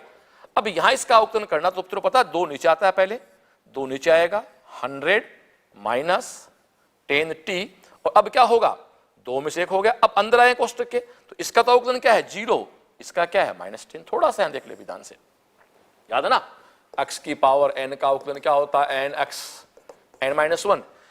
पहले इस कोष्टक का ब्रैकेट का करें, दो नीचे आएगा, 100 माइनस 100t, पावर एक कम होगी n-1, फिर अंदर आएंगे तो ये तो t के सापेक्ष जीरो है, कांस्टेंट सॉरी जीरो हो गया, ये 10t माइनस 10 हो गया। बस आ जाओ जी। अब आप देखें आगे थोड़ा सा, ये क्या डियर 200t, ये तेरा -10, तो ये क्या हो गया -20, 100 माइनस 10t, बस। क्यों भाई, बात समझ आ रही है। बस अब आप देखो, ये 200t को इस तरफ ले लो, ये 200t equal to 20, 100 minus 10t, इसको इसे कैंसिल आउट कर दे, ये तेरा क्या है 10t equal to 100 minus 10t, इधर लिया 20t इक्वल टू 100, तो इक्वल टू दोस्तों t equal to 5 second. 5 second के बाद ये तेरा आंसर आ गया। 5 सेकेंड के बाद, या 5 आवर, सॉरी यहाँ सेकंड नहीं होंगे, घंटे लेंगे, क्योंकि समय किस में दे रहा है वो फर्क नहीं पड़ने वाला, आवर्स में, तो आंसर किस में आ जाएगा आवर्स में। 5 घंटे बाद इनके बीच की डिस्टेंस लिस्ट होगी। लो जी, तो दोस्तों मैंने इसको कहीं भी वेक्टर फॉर्मेट में नहीं बताया है, ये ट्रिक होती है सोल्व करने की। Okay, thank you. हाँ दोस्तों, फिर वही क्वेश्चन है 1D पे, इसमें भी डिफरेंशिएशन का अच्छा उपयोग है भाई, अवकलन का अच्छा प्रयोग है, तो ध्यान से देखना आप लोग इसको, है ना, एक अच्छा यूज किया इसने अवकलन को। ये कहता है particle of unit mass undergoes one dimension motion such that its velocity varies according to vx b। दोस्तों ये वेलोसिटी इसके अकॉर्डिंग बदल रही है, where beta and n are constants and x is the position of the particle, the acceleration of the particle as a function of x is given by। अगला साफ कहता है एकांक द्रव्यमान का कण है जो 1D मोमेंट कर रहा है, ये इसका चेंज हो रहा है। अगला साफ कहता है तो इस कण के त्वरण को अक्ष के फलन के रूप में परिवर्तित करना है। आपको इसका क्या निकालना है? इसका निकालना दोस्तों एक्सीलरेशन। क्लियर? और एक बात आप अच्छी तरह जानते हैं, एक्सीलरेशन निकालने का मतलब क्या होता है? सुनो देखो, पहले तो मैं इस बाहर आता हूं। सबसे पहले होता है s, फिर होता है v, फिर होता है a। पहले डिस्टेंस होती है, फिर वेलोसिटी होती है, फिर एक्सीलरेशन होता है। देखो बड़ा सिंपल तरीका है, आप s का टाइम के सापेक्ष डिफरेंशिएट कर दोगे तो वेलोसिटी आ जाएगी, और दोस्तों वेलोसिटी को डिफरेंशिएट के समय के साथ डिफरेंशिएट कर दोगे तो क्या आ जाएगा? एक्सीलरेशन आ जाएगा। कहीं कोई दिक्कत नहीं है। देखो ध्यान दे क्लास, s के अवकलन करने से वेग आता है, वेग के अवकलन से त्वरण आता है, और त्वरण के समाकलन से वेग आता है, और वेग के समाकलन से डिस्प्लेसमेंट आता है। यानी डिफरेंशिएट करोगे तो s से v आएगा, v से a आएगा, और इंटीग्रेशन करोगे तो a से v आएगा, v से s आएगा। ये गांठ मान ले आप लोग, ये मास्टर फंडा इसका। बस यही चीज हमें बतानी थी आपको, जो बता दी। अब आ जाओ जी, आपको दोस्तों v का फॉर्मूला दिया अगले ने, साफ कहता v क्या है? बीटा x की पावर -2n। और हमें क्या पूछ रहा है अगला? a पूछ रहा है। तो दोस्तों a का एक मास्टर फॉर्मूला है जिसको अपन चेन रूल कहते हैं। ये प्योर मैथमेटिक्स है, नीट बातें आ गया भैया, नीट 15 आ गया दोस्तों। एक चेन रूप कहते हैं इसको, इस तरह डिफाइन करता है v dv/dx। ये बहुत बड़ी चीज है, इसको थोड़ा ध्यान दें क्लास। मेरे पास v का फॉर्मूला था, मुझे a चाहिए, a चाहिए तो मेरे को इसका v का ये क्या है? x के सापेक्ष डिफरेंशिएशन है। इसको चेन बोलते हैं, चेन श्रृंखला नियम कहते हैं डिफरेंशिएशन का। मैथ का फंडा कॉमन बात मैथ के बच्चों के लिए तो ये बहुत अच्छी चीज है एक। अब आपको साहब ये कहां से आ गया? ये दोस्तों बताओ कहां से आया? ये यहां से आ जाता है, ये v, ये dv/dt मल्टीप्लाई dt/dx। आप ऐसा करें, dt से नीचे मल्टीप्लाई कर दें और dt से ऊपर मल्टीप्लाई कर दें, कहीं कोई दिक्कत नहीं है भैया। आपने dt से नीचे मल्टीप्लाई कर दिया और dt से ऊपर मल्टीप्लाई कर दिया। ये कौन है तेरा? dv/dt। मैं शायद कोशिश कर रहा हूं कि आप समझ जाएंगे। dv/dt क्या होता है? a मल्टीप्लाई dt/dx क्या होगा दोस्तों? v से v cancel out, a equal to a। आया ना? वैसे ही मैथ्स की चीज है, इसको बोलते हैं श्रृंखला का नियम। ठीक है, मैं एक बार फिर से इसको मिटा देता हूं। ये एक समझने की चीज थी, इससे कोई फर्क नहीं पड़ने वाला है। मेडिकल के बच्चे ध्यान दें, मैं इसको फिर करना चाहूंगा एक बार। देखो मेरे को v दिया हुआ था, मेरे हाथ में नहीं है, अगले ने मुझे दिया, उसके अकॉर्डिंग चलना मेरे को। v की वैल्यू दे रखी है, मुझे अगला साफ कहता है रहा a चाहिए, किसके फॉर्म में चाहिए मेरे को? x के। यदि दोस्तों यही a मुझे चाहिए t के फॉर्म में, कोई दिक्कत ही नहीं थी। हेलो, यदि मेरे को अगला v दे दे और a पूछे किसके फॉर्मेट में? t के फॉर्मेट में, अरे दिक्कत कहां है? ये ले यार, dy/dt खत्म, क्वेश्चन नहीं फिर तो ये। बट अगला कहता x के फॉर्मेट में चाहिए, तो मेरे को x का फॉर्मेट चाहिए, तो ऐसा कर, तरीका होता है, इसको यहां भी dx से मल्टीप्लाई कर दे, यहां भी dx से मल्टीप्लाई कर दे। कर दिया, चलो कोई दिक्कत नहीं। बस अब यहां से इसको कर दिया तो a इक्वल टू, तू जानता है कि dx/dt क्या होता है? अरे v नहीं होता है क्या? तो बस ये v और ये कौन बच गया? dv/dx। तो मैं इसी की बात तो कर रहा हूं, और क्या नहीं बात कर रहा हूं यार, कान कहीं से पकड़ ले भाई चाहिए। क्लियर? बस आजा, अब आ जाओ। तो अब क्वेश्चन करने मजा आएगा। फिर सुनो, डिस्प्लेसमेंट, वेलोसिटी, एक्सेलरेशन। यदि डिस्प्लेसमेंट का टाइम के सापेक्ष डिफरेंशिएट करते हैं तो वेलोसिटी आती है, वेलोसिटी का टाइम के सापेक्ष करते हैं डिफरेंशिएशन तो a आता है। लेकिन कहीं नहीं कह रहा भाई जी, ये कह रहा है कि त्वरण x के रूप में चाहिए, एक्सेलरेशन का x के फंक्शन चाहिए मेरे को, इसलिए मेरी मजबूरी है कि मेरे को x में फॉर्मेट चाहिए। लेकिन मैंने तो आज तक क्या पढ़ाया तेरे को? मैंने तो पढ़ाया a इक्वल टू dv/dt। मैंने या मेरे साथी ने क्या पढ़ाया, A equal to D we by D T. आपको गुरुजी अगला पूछ नहीं रहा है, कोई बात नहीं भैया, इस ऊपर dx से मल्टीप्लाई कर, नीचे dx से मल्टीप्लाई कर, आपकी इच्छा नहीं चलती वहां। हेलो, अमिताभ बच्चन सर बात करते हैं अक्सर फिल्मों में कि हमें वो रोल करना होता है जिसको दर्शक पसंद करते हैं, नहीं कि एक्टिंग हमारी इच्छा से करें। इसलिए एग्जाम में अपनी इच्छा नहीं चलती है, इच्छा उसकी चलेगी, अगला बॉल फेंकेगा, बैट आपको उसके बाद घुमाना है। बस ये तेरे सामने आ गया तो dv, ये तेरे सामने dx बाई dt है, इसको अलग कर ले, ये dx बाई, ये तेरा dx बाई dt है, और ये तेरा dv बाई dx है। dx बाई dt क्या होता है, वेलोसिटी होती है, कहने की जरूरत ही नहीं है। तो मैं एक बार तेरे लिए पूरा फॉर्मूला कर दूं, v dv बाई dx। बस अब समझ में आ गया होगा, अरे माथा मत पकड़ आ गया होगा ना, ठीक है, ओके। अब आ जा, अब करते हैं, स्टार्ट करते हैं, ठीक है। तो ए चाहिए ना, चल बोल बजरंगबली की जय। A V D we by D X, पक्का। चल भैया, ए कितना आ रहा है, वी कितना है, ये रहा, बीटा एक्स की पावर -2n, ये तेरा d by D x. V कितना आ रहा है, बीटा एक्स की पावर -2n। अगला सांप कहता है भैया देख, बातें रटा मत मार, where beta and n r constant. बस कांस्टेंट की बात करनी नहीं, ये बीटा इधर रखे, ये x की पावर -2n है। अब देख इसको करना डिफरेंशिएट, तो बीटा को बाहर निकाल लिया। अब तेरे को x की पावर -2n को x के रेस्पेक्ट में अवकलन करना है, तो ये -2n तो नीचे आ जाएगा, ये तेरा x -2n -1 बोल हाँ या ना, बस ये तो करना है। तो ये तेरे सामने सामने क्या हो गया रे, ये बीटा का तो स्क्वायर हो गया ना, और ये तेरा -2n भी आ गया, और ये x की पावर -2n, और ये तेरा -2n -1, ठीक है भाई। तो ये तेरे सामने क्वेश्चन बन गया।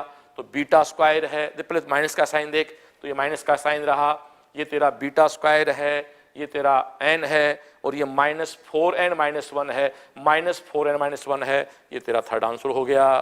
ठीक है dear, thank you. Okay dear, question 13 NEET first 2016, यानी 16 नीट जो पहली बार उसमें आया, आ जाओ पढ़े। If the velocity of a particle V A T plus B T square where A और बी कॉन्स्टेंट, ओके, अगला खुद कहता है, then the distance travelled by it between 1 second 2 second. दोस्तों बहुत सिंपल क्वेश्चन है यार, वे दे दिया, समय के साथ वेग वेरी कर रहा है, ए और बी कांस्टेंट है, 1 सेकंड से लेके 2 सेकंड के बीच इसके द्वारा चलेगी दूरी बताओ, ए भी जान दे। वेलोसिटी दे दी और डिस्टेंस पूछी, तो बता अवकलन करेगा समाकलन करेगा, बता बता बता। एस दिया होता और वेलोसिटी पूछता, एस से वी पे आओ क्या होता है, डिफरेंशिएशन है, बट वी से एस पे जाओ तो क्या होगा, इंटीग्रेशन। बिल्कुल सिंपल फंडा दोस्तों, ये ले यार, बोलो बजरंगबली की जय। वापस से ए, ये तेरे सामने v equal to a T plus B T square कर दी, आजा करंट डिफरेंशिएशन, आजा ए, ये ले, किसके सापेक्ष, टी के सापेक्ष, किसके सापेक्ष, a T plus B T square, किसके सापेक्ष, टी के सापेक्ष। कहां से कहां, 1 से 2, yes, lower to upper, 1 second 2 second के बीच समय बाउंड दे दिया अगले ने, कहां से कहां जाना है बस। ओके डियर, v ये भी तेरा, तो ये v dt, v dt क्या होता है, काहे को बुद्धि लगाता है यार, जानता नहीं क्या, s equal to D we by D t. तो डी वी इक्वल टू क्या होता है, s गुणा डी टी। ठीक है डियर, ओ सॉरी उल्टा लिख दिया, v equal to d s by D t. तो ds क्या बन गया, v मल्टीप्लाई dt, बस आ गया, कहीं को दिक्कत ही नहीं है। ये तो क्या बन गया तेरा, s बन गया ना, ऐसा कर दूं इसको, बस इसका तो समाकलन कर। समाकलन कैसे होता है, इंटीग्रेशन भूल गया क्या, x की पावर n का इंटीग्रेशन होता है n प्लस वन, आया ना, बोल बोल बोल, यस यस, याद आ गया याद आ गया याद आ गया, होशियार आदमी है। चलो भैया समाकलन करते हैं, आ जाओ। ए टी की पावर 1, तो 1 में 1 जोड़ें क्या आएगा, 2, नीचे भी क्या लगा दो 2, ये तेरा बी टी में 1 जोड़े क्या बन जाएगा, 3, नीचे भी क्या लगा दो 3, बस कहां से कहां 1 से 2, इसको बोलते हैं limits upper limit to lower limit. Okay, अब आप जानते हो ना इसमें at² / 2 + bt³ / 1 से 2 तक जाएगा, क्लियर है। अब इसको बोलते हैं lower upper limit minus lower limit. Value put करो, t की वैल्यू 2 पुट करो, मैं थोड़ा सीधा पुट कर दूं तो कहे तो यहां 2 पुट करूंगा तो 2 दूनी 4, ये तेरा आएगा 4a/2, और यहां 2 पुट करूंगा मैं तो 2 का क्यू 8, ये तेरा 8b/3, और माइनस अब 1 पुट करूंगा तो क्या बचेगा a/2, यहां 1 पुट करूंगा तो क्या बचेगा तेरा b/3, ठीक है। तो मैं इसको थोड़ा सा मिटा दूं तो तेरे सामने s क्या आ गया भैया 4a/2 + 8b/3 minus a/2 minus b/3। चलो भैया 6 तक तुम ले लो, एलसीएम ले लिया 3 का मतलब 12a, ये कितनी बार गया 2 का मतलब क्या बार है 16b, 3a 2 minus 2b equal to क्या हो गया 12 में 3 घटाओ कितने बचे भैया 9a, और ये 16b में से घटाओ कितने बचे रहे 14b/6, पूरा लिख लो ढंग से, तो 9a/6 माइनस 14b/6। ऐसा ऑब्जेक्ट है क्या, देखो ऐसा ऑब्जेक्ट नहीं है, कोई बात नहीं, मिटा दो, 3 का भाग दे दो, तो 3a/2 ये रहा 3a/2, और ये लो जी, ये लो आंसर आ गया, क्लियर। ये है बेस्ट क्वेश्चन, ऐसे क्वेश्चन एग्जाम आते हैं। लेकिन फंडा कहां से है, डिस्प्लेसमेंट से वेलोसिटी, वेलोसिटी से एक्सीलरेशन, डिफरेंशिएशन से इंटीग्रेशन, एक्सीलरेशन से वेलोसिटी, वेलोसिटी से डिस्प्लेसमेंट। और डिस्प्लेसमेंट हमेशा दोस्तों है, जो इंटीग्रेशन जो होता है वो लिमिट्स में होता है, अपर टू लोअर, अगला खुद कहता है 1 से 2 के बीच, क्लियर है ना। Okay, thank you. हाँ दोस्तों, अब एक ऐसे प्रश्न पे आ रहा हूं मैं जो बिल्कुल एक सिंपल प्रैक्टिकल लाइफ का प्रश्न है, इसमें कोई फिजिक्स है ही नहीं भाई, कहां मत फिजिक्स। आप देखो ये प्रश्न क्या है, आप पढ़ लेना, पहले बताता हूं आपको। लोग आप जानते हो आजकल आप देखते हो मोलोग्राम जाते हो थिएटर वगैरह में, तो सीढ़ियां होती हैं चलती रहती हैं, ठीक है ना। तो एक कोई लड़की किसी सीढ़ी पे गई, सीढ़ी खराब थी, कोई दिक्कत नहीं, तो चल रही थी, तो लड़की यहां से चली और उस सीढ़ी खराब थी, वो लड़की ए से चली और बी पे पहुंच गई, उसको समय T1 लगा। नेक्स्ट डे वही गुड़िया आई, उससे सीढ़ियां चल रही थी, तो ये ए और ये बी वो सीढ़ी पे ऐसे खड़ी हो गई, जाना ना वो सीढ़ी चलती है तो उस पे आप खड़े हो गए, तो इस लड़की को टाइम लगा T2। थर्ड डे जब वापस ये आई तो इसने क्या किया कि सीढ़ियां भी चल रही थी और खुद भी चल गई, मतलब यूं खुद भी वो चल गई, होता है ना। आप सीन देखें, सीढ़ी रुकी हुई है तो समय T1 लगा, केवल आपकी सीढ़ी चल रही है, एक्सीलरेटर चल रहा है तो T2। थर्ड डे क्या किया, थर्ड कंडीशन में वो सीढ़ियां भी चल रही हैं और वो बच्चा भी चल रहा है, वो गुड़िया बच्चे भी चल रही है, तो आपका समय T3 हो गया। तो ये साफ कहता है कि उसके द्वारा चलते हुए एक्सीलरेटर पे चलकर ऊपर चढ़ने में लगेगा समय क्या, आपको T3 फाइंड आउट करना है, वो भी किसके रूप में T1 और T2 format. Okay dear, distance यहां भी s है, डिस्टेंस यहां भी s है, डिस्टेंस यहां भी s है।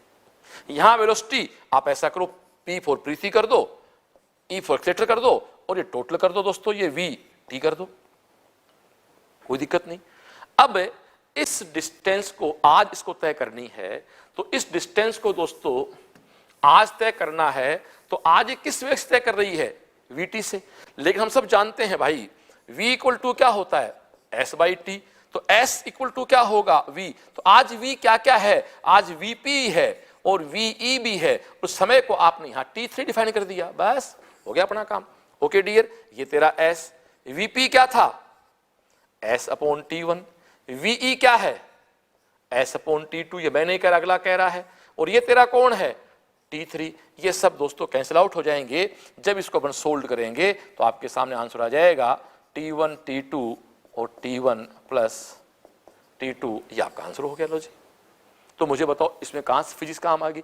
कॉमन सेंस देखो, प्लीज मेरी रिक्वेस्ट है स्टूडेंट से फिजिक्स को महसूस करें, समझें।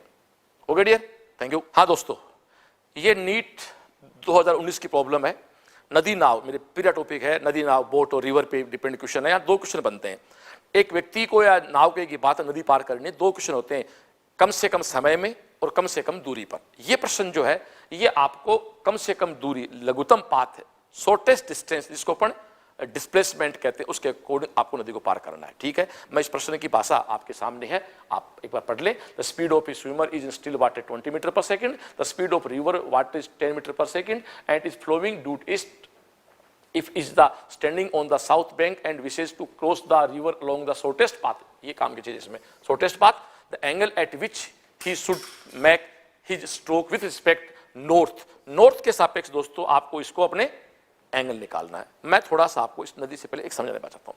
माना एक नदी ऐसे बह रही है, आप ध्यान दो, और मैं यहाँ खड़ा हूँ, आप मेरी तरफ देखें, नदी ऐसे बह रही है, मैं यहाँ खड़ा हूँ, मुझे ठीक आपके पास वहां जाना है, मैं यहाँ से तैरना शुरू करता हूँ, तो यार नदी बह रही है ना, तो मैं वहां जाना चाह रहा हूं, नदी मुझे धक्का देगी, नहाया ना धक्का देगी, तो थोड़ा सा वहां पहुंच जाऊंगा, तो वहां पहुंच गया, तो ये डिस्टेंस दोस्तों शॉर्ट नहीं है, शॉर्ट तो ये थी, इसलिए मुझे ऐसे किसी एंगल प्रवेश करना पड़ेगा, और वो एंगल नदी का धक्के के साथ साथ मुझे यहां लेके आ जाएगा, वो एंगल आपको बताना है। यानी मेरी वेलोसिटी के दो कंपोनेंट हैं, एक कंपोनेंट तो मुझे वहां से वहां पहुंचाने का प्रयास करेगा, और दूसरा कंपोनेंट जो नदी मुझे बहाना चाहती है अपने साथ, उसका विरोध करेगा। ओके डियर, बस यही मूल चीज है। आ जाओ, बनाए आपका डायग्राम, ये आपका नॉर्थ, ये आपका साउथ, ये आपका ईस्ट, ये आपका वेस्ट। अगला साफ कहता नदी की वेलोसिटी क्या भाई, 10 मीटर पर सेकेंड।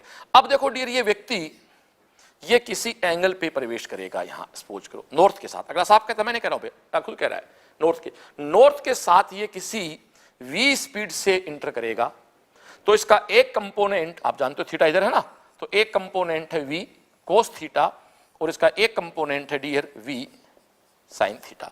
अब आप खुद देखो यार, इसको मैं u कह दूं, u r velocity of river, u sine theta और u r एक दूसरे को खत्म कर देंगे, तो फिर जो मेरा बचा हुआ कंपोनेंट है ना, वो मुझे दोस्तों यहां से यहां ले जाएगा। नदी आपने कभी पार नहीं की होगी, मैं आपको दूसरी बात कहता हूं, तेज हवा चल रही है सपोज करो, और आप हवा को ऐसे पार कर रहे हो, तो आप देखोगे हवा आपको धक्का देती है, तो आपको चलने में ज्यादा जोर आता है। एक तो आपको हवा को पार भी करना है और हवा के साथ बहना भी नहीं है। मेरी बात पड़ी आपके, हवा नहीं चल रही है, मुझे वहां से वहां जाना है, और यहां तेज हवा चल गई, फिर मुझे वहां से वहां जाना है। बताओ ज्यादा जोर कहां लगाना पड़ेगा, जब हवा चल गई फिर मुझे वहां आना है, तो मुझे ज्यादा जोर, यानी मुझे वेलोसिटी ज्यादा लगानी होगी, मेरी वेलोसिटी का एक कंपोनेंट खर्च होगा इसमें। वो बात बहुत प्यारी है, एक वी कोस थीटा। दोस्तों थीटा इधर से लोगे तो ये वी कोस थीटा हो जाएगा। ये सुने ना बेच तरह से, ये एंगल यहां से लिया मैंने, क्यों, मेरी इच्छा नहीं है। अगला साहब कहता है उत्तर के सापेक्ष में कुछ नहीं कर सकता इसमें, तो v sine theta u r के कुल हो गया, ये मेरे को इस कंपोनेंट का प्रभाव खत्म कर देगा।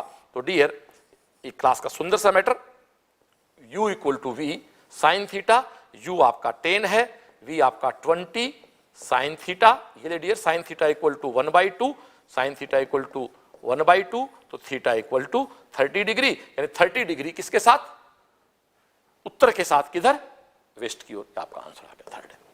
क्लियर, ये नदी का बेस्ट क्वेश्चन होता है। कल या परसों मैं एक दिन आपको आके नदी पे कुछ बात करूंगा। ओके डियर, तो मैं अब इस आज की क्लास को बंद करता हूं। मैंने 15 क्वेश्चन आपको करवा दिए।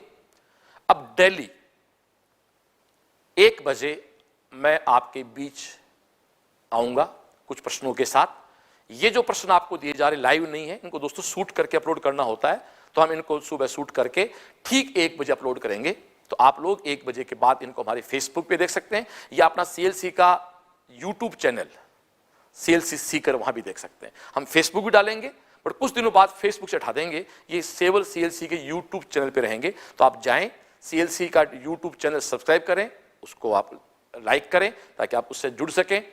और प्लीज मैं चाहूंगा आज इसको मैं जो फेसबुक अपलोड करूं, मैं धन्यवाद दूंगा मेरे ऑपरेटर सुशील जी को, हमारे सुनील शोरान सर को और साहिल सर को, कि इन तीनों ने मेरा साथ दिया इस काम के लिए। और दोस्तों जिंदगी में पहली बार इस तरह वीडियो शूट करके अपलोड कर रहा हूं, तो हंसना मत मुझ पे ना, और अपने सुझाव जरूर देना ताकि मैं इसको इंप्रूव करता जाऊं।